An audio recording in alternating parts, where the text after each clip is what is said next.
Hey guys, what's up? Got another video for you today on how to legit check your black static Yeezys, the Black Friday release, whatever you want to call them. But these are them right here in the box, and I want to kind of give you a very detailed breakdown of unboxing, what it looks like inside the box, all the packaging, the shoes, everything, and how to tell if you have real or fake ones. These came from StockX, so they have like the tag and the receipt and everything. So if you're like maybe buying something on eBay where the seller says they bought it off StockX, you can compare the tags and the receipts and everything that I have with theirs. So let's get into unboxing. Okay, so number one, you're going to make sure that your color is this. I'm colorblind, but I think it's like a greenish brownish color maybe, or something like that. I have some fake ones. Let me show you actually the color comparison between the real and the fake. So here is a prime example. This right here is the real color. This right here is the fake color. This is much darker. This is much lighter. I don't know if you can see that on camera, but you should be able to. These boxes that with the fakes are usually much smaller. So if you see, there's a whole like inch difference here on this side, and these are both 12.5 boxes, so they should be the same size, but the fakes are not. Okay, so let's check out the label here. Mine of course is a US one, so it's got 1, 2, 3 sizes. The European ones have 1, 2, 3, 4, 5, 6 little boxes, and an easy way to kind of legit check right off the bat is you can check your V number here at the very end. So if you have the 1, 2, 3 sizes, it should be V02 or V03. If you have the 6, it'll be V10, or I think V11 with some shoes right there. Okay, now let's open them up. And inside we got, well, I pulled it all the way out, but we have our tissue paper. Let me give you like a sound so you can maybe compare the sound of the tissue paper. So that's the best I can do on that. And then you're gonna have your shoes. I've already taken these out of the box once, so it's not exactly how they were placed in there. And then you'll have your StockX tag. I'm covering my address up, but this will be the exact StockX receipt right here. So you can kind of compare like the fonts and everything on your receipt and make sure that's the exact same thing. Another thing is the edges here. Some of the receipts from StockX I get have this little indent right here on the top and bottom, and some are just straight flat across. So I don't think that's a huge like give if it's going to be fake or not, but I would just generally look at the layout of the receipt and the font and everything, and that's probably your best bet of figuring out if you got a fake. And then I got a StockX sticker in the box, and then in here you can see a tag that says EVN to final, little circle sticker right there. All right, let's put this back in here and get to the shoes. All right, so here's our shoes. Inside each one is going to be a little stuffing of tissue paper. It's gonna look like that. General shape should be around that. And then on this left shoe, we're gonna have the StockX tag, and they looped it through that first lace and the inside of here. And then here is a close-up of the StockX tag. Flip around the bottom. I'm sure this code is scannable. I don't know if the fakes are like that or not, I don't know. And on the inside of the shoe here, we have the UPC tags or whatever you call it, and then like the label tag right here. And this is gonna have some random writing on it, same as on the back there. You can kind of see that. And then this right here, a lot of people don't know, but you could see through, you should be able to see like this metal chip inside of there. I don't know how to explain it. It's like a, let me shine my phone light through it so you can see what I'm talking about. You see that like metal stuff inside of there? You should be able to see that on your tag there. All right, so another really easy way to tell if they're gonna be real or not is this outside lace on the left shoe and the outside lace on the right shoe.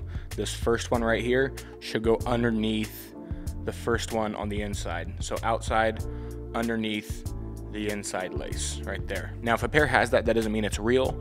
Some fakes get that right, but it's just a dead giveaway. If it doesn't have it, then it's probably almost 100% a fake. All right, and this is the front stitching on the toe box. You can just kind of see it's mostly like little hourglass stitches or whatever. So your stitching should match this right here all the way up to the tip of the tongue there, right there. And then another thing as far as the shape of the shoe goes, this section right here should come up at a pretty steep angle, like 80 degrees, like almost a 90-degree angle. And then make sure your heel has this bump out like that. If it's a less of a slope like that, you got fakes. It's gonna have that nice outward curve out like that. Also, the heel tab lines up pretty well with this stripe right here on this shoe. But on my left shoe, let me show you. On my left shoe, it's off just a little bit right there. So I don't know if the heel tabs are a good way to tell if this is fake or not. I mean, I don't know. I'm not sure if there's inconsistencies amongst certain pairs like this. Who knows? I know they're all handmade, so there's definitely room for error. Another really big thing is the bounce back or whatever of this prime knit or whatever. So when you push this down, it should just pop right back up. Push it down, pops right back up. All right, now on to insoles. This is the exact shape and like lettering of mine. Just make sure it's well defined. And on the inside of the insole right here, you should have this exact font. These are the numbers you'll have only if you have an 11.5 to 12.5. If you have a smaller shoe, it'll say a different size. As long as your size range falls within this number, you should be good. And then another thing right here is these cutouts. Make sure your cutouts, which are these right here, match with those. So 3 little cutouts on those. I think each different Yeezy is a little bit different on those cutouts. So kind of keep that in mind. Also, here is a shot of the back pull tab. You can see that. So in this general area, make sure your pull tab looks like that. I think you can count the dots on here. I think it's supposed to be 4. I think it's supposed to be 4 on this section and like 8 in this, in between this and this.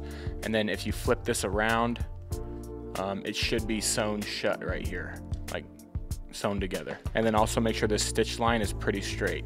If your stitch line goes off to the left or the right, that's a big red flag. Another thing a lot of the fake companies get wrong is the distance from the end of the stripe to the tip of the rubber here. And some of the photos I see don't really convey it that well. So I'm gonna give you like a kind of roundabout shot here so you can kind of see exactly how far that should be from the tip of your rubber sole, or whatever that tip is called. Here on the bottom is the boost pattern on mine. And some of them have 4 stripes, some of them have 3.